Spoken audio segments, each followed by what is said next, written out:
Cu următorul dialog în care vom vorbi despre totalurile anului. Da, pentru că deja a început luna decembrie și încetișor trebuie să ne facem un pic de retrospectivă și să vedem cum a fost acest 2024 pentru noi, dar de asemenea să înțelegem ce trebuie să facem diferit în 2025 și vorbim cu Lilia Tatarciuc, specialistă în time management. Bună dimineața, Lilia, bine ai venit la noi!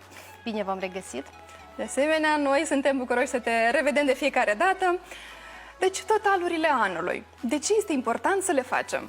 Da, deci totalurile anului, pe lângă faptul că acum a devenit o tendință, sunt în trend, da, să facem acele postări pe social media, să spunem retrospectiva anului. Pe lângă aceasta, acest instrument este unul foarte puternic pentru conștientizare. Noi tot anul împrejur fugim undeva, mai ales în această forfătă a lunii decembrie. Noi cumva, pur subconștient, noi memorăm doar ultimele activități, ultimele evenimente pe care le-am avut. Și dacă acestea nu au fost toate tocmai cele mai bune, cum să finalizăm anul conștient și să înțelegem de fapt că totul este bine. Pentru aceasta este super bine să facem în luna decembrie totalurile anului, în cadrul căruia putem să, într-adevăr, și să ne gândim ce ne dorim să schimbăm în anul viitor, dar și să ne focusăm pe lucrurile bune care s-au întâmplat în acest an. Uite, tare interesant ai spus că noi ținem minte doar ultimele momente, ultimele zile ale anului. Însă, cum să facem să fim recunoscători și pentru toate momentele bune care s-au întâmplat pe parcursul anului, să nu le uităm? Da, ca să ținem minte și să ne aducem aminte tot ce a fost bun în acest an, este un exercițiu foarte simplu. Deci descărcăm un tabel cu toate lunile anului. Ianuarie, februarie, martie, deci toate lunile. Și în fiecare pătrățel cuvenit acestei luni, să înregistrăm în el ce evenimente au fost în această lună, ce s-a întâmplat în ianuarie, dar în februarie. Deci atunci când capitalizăm toate emoțiile pozitive și noi ne recablăm și ne setăm pentru un an mai frumos, dar și ne facem o retrospectivă, nu prin prisma hai să spunem, așteptărilor altora sau paternurilor altora care ne sunt insuflate de același social media, dar prin prisma faptului că, uite, da, în acest an am avut X activități și eu mă sunt mândră de fiecare din ele. În așa mod noi ne setăm o dispoziție pentru a intra cu brio în următorul an. Când facem totalurile anului, asta cu adevărat ne ajută să fim mai organizați pentru anul viitor? Sigur, ne ajută să conștientizăm unde am putea să lucrăm mai mult sau unde trebuie ceva să schimbăm și mai este încă un exercițiu foarte, foarte bun, să setăm cuvântul anului. Cuvântul anului, aha. Da, deci... Dar cum să-l alegem?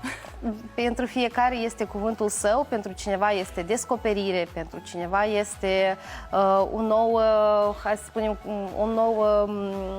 un nou drum sau poate să fie un cuvânt, poate să fie o îmbinare de cuvinte, dar aceasta de fapt ne arată cumva, ne dictează vectorul și ne menține motivați pe tot timpul anului. Și acum chiar recomand celor care se uită la noi acum să se gândească care ar fi cuvântul sau îmbinarea de cuvinte a anului 2024. Cum a trecut el?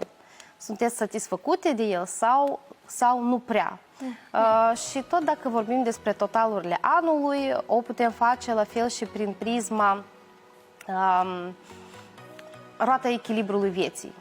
Deci este o roată în care sunt diferite arii ale vieții, pe care și fiecare arie a vieții noi îi punem o notă, da? De la 1 la 10, în care de la 1 la 3 este o roată într-un profund declin, de la 3 la 5 trebuie de mai lucrat și deja tot ce este mai sus de 7 până la 10, această arie a vieții este într-o situație bună.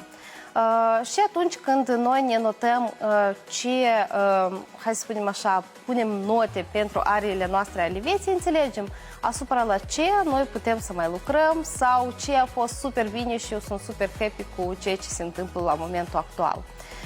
Eu vreau ca toți să înțeleagă că, de fapt, totalurile anului nu este un instrument care trebuie să ne facă să ne mustrăm, ci invers. Uite, aici nu spunem, nu notăm eșecurile, dar notăm, uite, aici s-ar putea de făcut mai bine și cum mai bine. Să lucrăm constructiv, să ne oferim nouă o critică constructivă și nu una care ne descurajează. Minunat! Dar cum să înțelegem care aspecte sunt mai relevante atunci când facem concluziile la final de an? Deci, primul exercițiu este să notăm, și eu insist anume de la el să începem, să notăm care au fost evenimentele anului, pentru că creierul nostru, conștientul nostru, ține minte doar ultimele activități și ultimele evenimente, după care să ne adresăm o șir de întrebări. Cum a fost acest an pentru mine?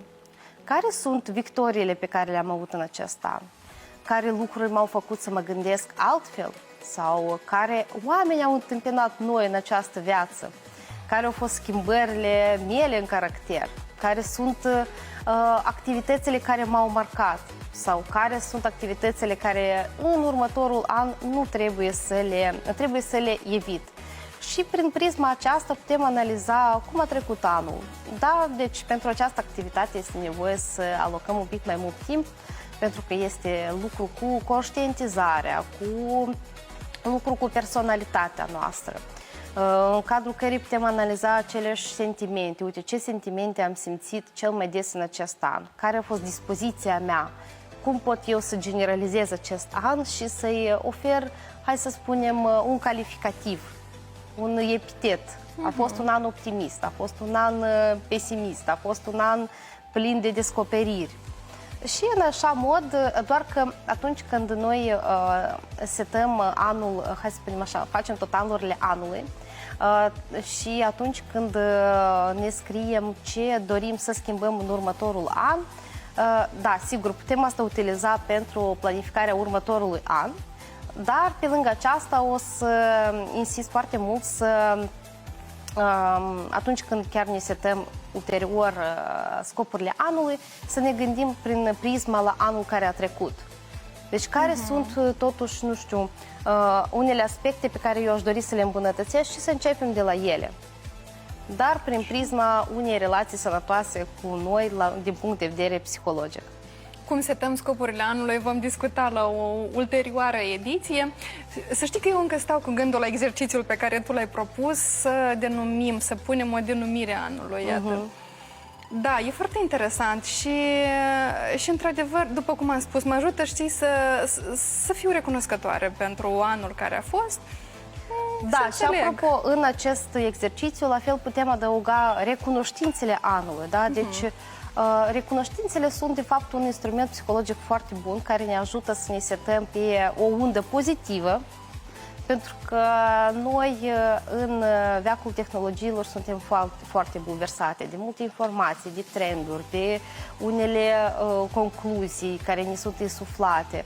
Dar în loc să ne uităm mai mult la alții în acest exercițiu totalurile anului, haideți să ne uităm în noi. Ce se întâmplă cu noi, ce se întâmplă în viața noastră, să conștientizăm fiecare pas. Pentru că noi de fiecare dată alergăm undeva, ceva facem rapid și nu conștientizăm și nu trăim emoțiile. Cum spun toți psihologii? Trebuie să trăim emoțiile noastre. Aceeași fericire, aceeași bucurie, aceeași tristețe, atunci când noi le trăim și le celebrăm, și atunci noi ne simțim mult mai bine. Și chiar am observat o tendință că foarte multe persoane nu celebrează victoriile, chiar și micile victorii. Da? Dar e greșit, da? Este greșit. Atunci, după ce faceți totalurile anului, atunci când sunteți în anul nou, sărbătoriți fiecare victorie și spuneți-le. Deci eu sărbătoresc pentru că acest an pentru mine a fost așa, așa și așa și așa. Eu am avut niște victorii spectaculoase prin prisma voastră, deci noi nu trebuie să ne raportăm la alte persoane. Noi analizăm strict prin prisma noastră, prin cunoștințele pe care le avem la momentul actual, prin situația în viață pe care o avem actual. Nu ne uităm că, de exemplu, aș vrea să fiu o milionară. Hai că la momentul actual, Ceva real, eu așa. ceva, da, atunci când discutăm despre ceva real, eu sunt ok. Da, am un job, am o familie, am, nu știu, niște hobby-uri pe care le practic, privind prin prisma actuală a vieții. Și atunci este posibil să ne setăm ulterior deja și niște scopuri realiste. Da? Deci asta este Cuvânt cheie. super important, da? Pentru că câteodată ne setăm niște scopuri care nu sunt reale și din cauza aceasta ne frustrăm, ne supărăm, dispare motivația, dispare focusul și noi nu putem deja merge înainte. Așa că totalurile anului sunt cumva un exercițiu foarte profund de conștientizare. Lilia, cum a fost 2024 pentru tine? Încă nu e finalizat, dar... Să știi că eu încă nu am făcut totalurile anului, dar cred că aș putea caracteriza acest an ca un an plin de descoperiri. Și acest an cu siguranță este unul din etapele prin care trebuie să trec eu ca specialist în time management și ca mamă, și ca prietenă, și eu ca personalitate, pentru că în acest an mi-am pus drept scop să vizitez 5 țări noi și având acest scop super bine pus la punct, l-am realizat. Mie mi-a plăcut cum ai scris tu că eu am scopul, deci 5 țări, pe care încă nu-l completasei în noiembrie. Și soțul nu se poate elibera de la muncă, Da. copilul are școală, dar eu ce? Eu am un scop. Da. Și ai mers singură în călătoria ta în Austria. Da. Cum a fost? A fost super bine, am văzut o altă perspectivă, alți oameni, am văzut cum se întâmplă Crăciunul acolo, dacă la noi s-a decernat, s-a făcut deschiderea oficială a orășelului acesta de Crăciun ieri, îmi pare că Da. pe 1 decembrie, acolo deja lucrau toate târgurile de Crăciun, era super frig. Dar frumos, nu-i așa? Dar era super frumos, da. Și cu siguranță aceasta tot o să regăsească în totalurile anului, da, pe care o să le formulez un pic mai târziu. Dar tu ce zici? O să faci acest exercițiu? Neapărat, să știi că chiar mi-am făcut așa mental o bifă și numai decât o să le Da, realizez. eu am și un checklist după care se poate de făcut și cu mare drag o să ți-l ofer. Mersi tare mult, Lilia, îți mulțumim din suflet. Să ai un decembrie minunat, dar noi cu mare drag așteptăm următoarea noastră revedere. Mulțumesc!